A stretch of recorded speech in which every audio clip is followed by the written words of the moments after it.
I got a call a few years back from a very concerned mother of a kid who went to a very prestigious high school. He was lined up to be their star pitcher. And one January, he went into practice and he was throwing and his arm went. Remember, this was January. And so now he's benched for months because she didn't call me till July of that same year. But during those months that he was benched, they went to a GP, they went to a chiro, they went to an ortho, they went to a neuro, they went to an acupuncturist. Who else did I miss? They went to his trainer. Who else? They went to everybody you could ever imagine. Nobody had a clear or strong vision as to what was going on in his shoulder. He couldn't squeeze, he had no power, nothing whatsoever. And somewhere along the way, she heard about me through the grapevine and called me and said, "Here's my son.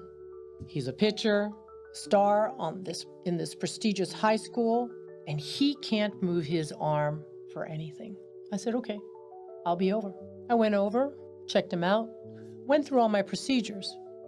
We check about your body's alignment, we check the way you walk, we check the way you use your body, everything. He was totally misaligned. What do I mean by totally misaligned? One arm was visibly longer than the other. One shoulder was visibly shorter than the other. His hips were out of alignment and out of whack. The way he stood, just even on the mound, or just standing there and walking, he was walking like a duck. Now, if you're a golfer and you walk like a duck, if you're a golfer and you stand in an imperfect way, what does that do to your swing? Yeah, you're right. It screws up your swing incredibly, so that by the time you've hit that 200-yard ball, it's hooking left, it's hooking right, and it's not going where it needs to go. So with all of this misalignment, he was compensating.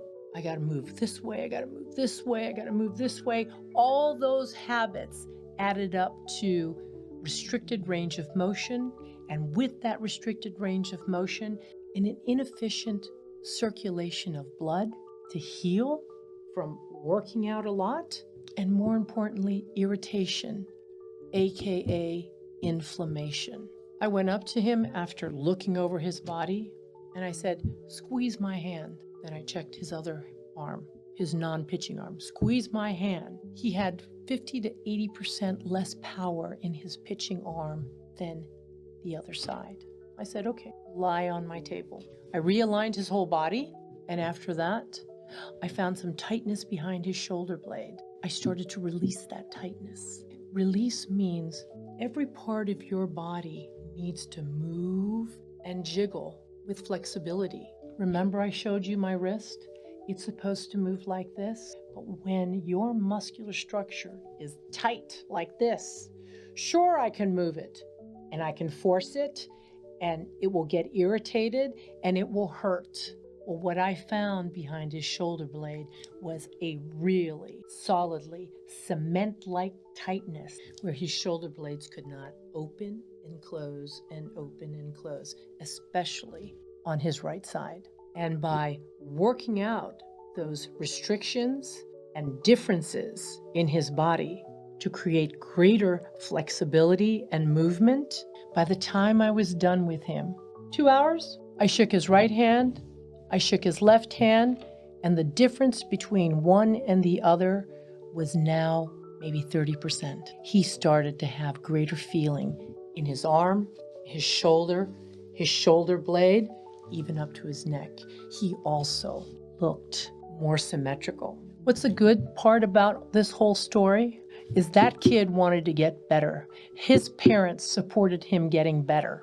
And when I gave him some simple exercises to maintain this openness, maintain this flexibility, within 4 to 6 weeks, he started doing recovery exercises to bring him back to where he was in January. And he was ready to get back on the mound baseball season that following year.